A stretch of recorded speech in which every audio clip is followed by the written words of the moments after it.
Hi అండి, ఎలా ఉన్నారు అందరూ?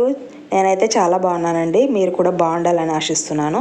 సో నేను ఈరోజు క్యాబేజ్ ఫ్రై చూపిస్తున్నానండి. ఎప్పుడు క్యాబేజ్తో పులుసులాగా కాకుండా ఇలా ఫ్రై లాగా చేసుకుంటే టేస్టీగా ఉంటుందన్నమాట. ఇప్పుడు చూపించే ఫ్రై అనేది అన్నంలో కలుపుకోవడానికైనా బాగుంటుంది, చపాతీలోకి, రోటీస్లోకి, దేంట్లోకైనా బాగుంటుంది అనమాట. సో నేను ఆల్రెడీ క్యాబేజ్తో పులుసు కూర ఎలా ప్రిపేర్ చేయాలనేది మన ఛానల్లో పెట్టాను.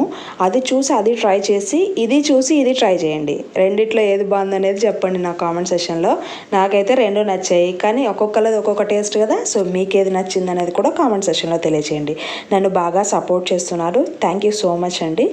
సో ఇది సింపుల్గా ఒక పొడి ఉంటుంది, పప్పుల పొడి, అది రెడీ చేసుకొని మనం క్యాబేజ్ బాయిల్ చేసి పెట్టుకుంటే వితిన్ 5 minutesలో అయిపోతుంది ఈ డిష్ అనేది. ఆడవాళ్ళకి ఏది త్వరగా అయిపోతే ఆ డిష్ బాగుంటుంది కదండి. సో ఇంకెందుకు ఆలస్యం, ట్రై చేయండి టేస్టీగా, హెల్తీగా. మీకు నా వీడియో నచ్చినట్టయితే please like, share and subscribe.